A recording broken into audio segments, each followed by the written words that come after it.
دین علاوه نور 40 کتابونه دا هم لیکلی شوي لکه امام غزالی رحمه الله د 40 کتاب لیکلی دی. دغه رنګې ابن عساکر هغه هم د 40 کتاب لیکلی دی. دغه رنګ کریم صلی الله علیه وسلم حدیث دی و چې څوک 40 احادیث زده کي د معاملاتو نو وای دا انسان به د قیامت په ورځ زما د امت په علماو کې راپاتې. نو په دې وجه باندې علماو د 40 کتاب ولیکلو. اوس ځکه نن سبا مختلف فتنې راوتې دي او بعضې فتنې پکې داسې دي چې هغه د حدیثو د حجیت نه او د حدیثو د استدلال د ماخذ نه انکار کوي.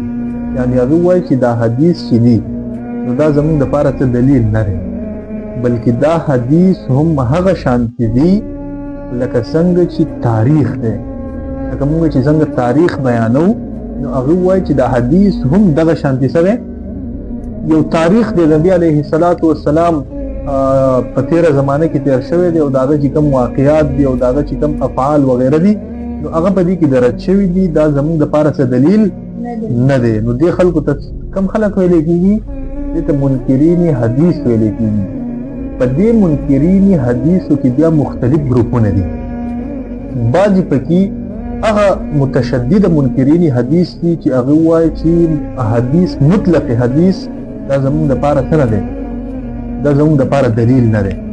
د دې نه موږ دلیل نه نیسو او موږ صرف او صرف زموږ دپاره دلیل څه دی؟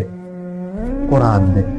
یعنی په قرآن کې چې الله پاک کوم څه حلال کړي دي حرام کړي دي زموږ دپاره دلیل دی، او په حدیث کې چې کوم څه بیان شوي دي دا زموږ دپاره دلیل نه دی.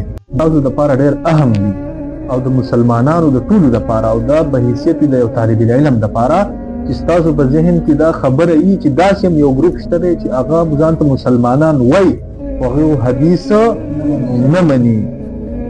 بل ګروپ پکې داسې دی چې هغه وایي چې کوم خبري احاد دي. خبري احاد دا د حدیثو قسمونه دي. نو هغه وایي چې حدیث متواتره په بعضې شرایطو باندې هغه دلیل مني، خو لیکن خبري احاد او حدیث احاد چې دي نو دا د ځان دپاره دلیل نه مني. اوس د ټولو نه اول دا خبره چې حدیث ویلې کېږي څه ته؟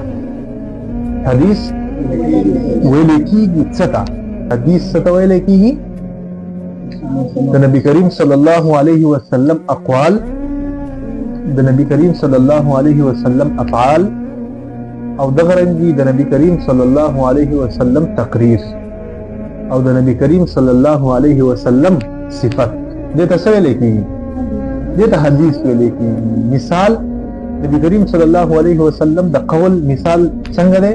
نبی کریم صلی الله علیه وسلم فرمایلی دي انما الاعمال بالنیات. دغه رنګې د نبی کریم صلی الله علیه وسلم فعل د هغې مثال به څه نو نبی کریم صلی الله علیه وسلم په کوم طریقه مونځ کو، دغه رنګې روژې څنګه نیوده، حج عمرې څنګه کول، دا د نبی کریم صلی الله علیه وسلم څه دي؟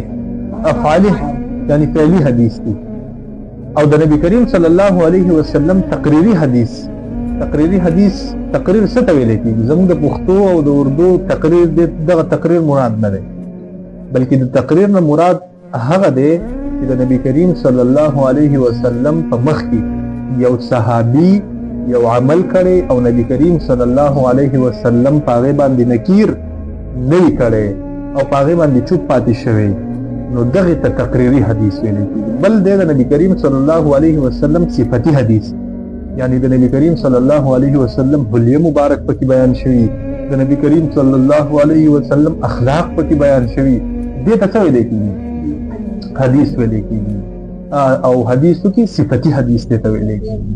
حدیث چې دی نو آیا دا زموږ دپاره دلیل کېدلی شي او که نه شي؟ لکه څنګه چې ما تاسو ته مخکې وویله چې داسې یو ډله پکې شته دی چې هغه د حدیثو نه څه کوي؟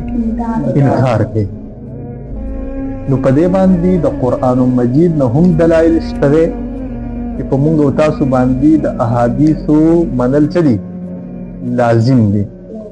بیا د احادیثو مختلف درجې دي، محدثینو د هغې درجې مقرر کړي دي چې هغه تاسو وایي چې دا متواتر دی، دا خبري احاد دی او دا ضعیف دی وغیره وغیره. دا مختلف کټیګریز او رتبه او مرتبه والله محدثینو څه کړي دي، دا والله وضع کړي دي.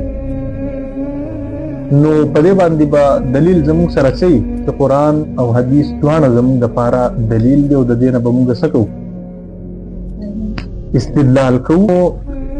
دلیل په د قرآن مجید نه دا دی چې الله رب العالمین فرمایي وما آتاكم الرسول فخذوه وما نهاكم عنه فانتهوا. نبی کریم صلی الله علیه وسلم چې تاسو د څه نه منع کوي نو د هغې نه منع شئ، او کم څه باندې چې درته حکم کوي نو هغه حکم ومنئ. نو د نبی کریم صلی الله علیه وسلم منع او د هغه حکم دا د څه نه ثابتېږي، د حدیث نه. په دې خبره پوه شئ. بل دلیل څه دی؟ بل دلیل دا دی چې الله رب العالمین فرمایي چې اطیع الله و اطیع الرسول، د الله رب العالمین اطاعت وکړئ او د رسول هم اطاعت وکړئ. دغه رنګي نبی کریم صلی الله علیه وسلم په حدیث کې فرمایي چې ما ته قرآن راکړی شوی دی او د دې قرآن په شان کې نور علم هم ما ته راکړی شوی دی چې د هغې نه مراد څه دي؟ حدیث. او الله رب العالمین په خپل په قرآن مجید کې فرمایي چې مونږ دا قرآن نبی کریم صلی الله علیه وسلم ته نازل کړی دی او دا نبی کریم صلی الله علیه وسلم به د دې څه کوي؟ لتبین للناس، چې خلکو ته د هغې وضاحت او تشریح وکړي. نو د قرآن مجید تشریح دا به په څه سره کېږي؟ په احادیثو سره. د دې وجې نه امام احمد ابن حنبل رحمه الله فرمایي وایي چې کم خلک حدیث رد کوي او دا نه مني نو دا د جهنم په کنده باندې دي او د اور په کنده باندې دي. دغه رنګ امام شافعي رحمه الله فرمایي وایي جميع ما تقوله الفقهاء فهو شرح للسنه وجميع شرح السنه شرح القرآن. دا غیو کتاب د الاکلیل فی اثبات التنزیل، په هغې کې دا قول چې دی نو دا را نقل کړی شوی دی د حضرت امام شافعي. و چې فقهاو دا کم استدلالات کړي دي او دا کم قواعد او دا دغه رنګي کم مسائل چې زموږ دپاره مستنبط کړي دي نو دا ټول د چا تشریح ده؟ دا د سنتو ده. او سنت ټول دا د چا تشریح ده؟ د قرآن مجید تشریح ده. نو د دې وجې نه حدیث دا زموږ په بنیادي ماخذ کې دی. یعنې موږ چې کله د یو چیز جواز ګورو، د یو چیز حرمت ګورو، تو په قرآن او په څه کې به ګورو؟ په حدیثو کې به ګورو. د دې وجې نه ائمه اربعه او ټول جمیع فقها هغه د دې خبرې قائل دي او هغه دا خبره کوي چې زموږ دپاره بنیادي چیزونه هغه څه دي؟ قرآن او حدیث دي د استدلال دپاره او د دلیل نیولو دپاره. نو دا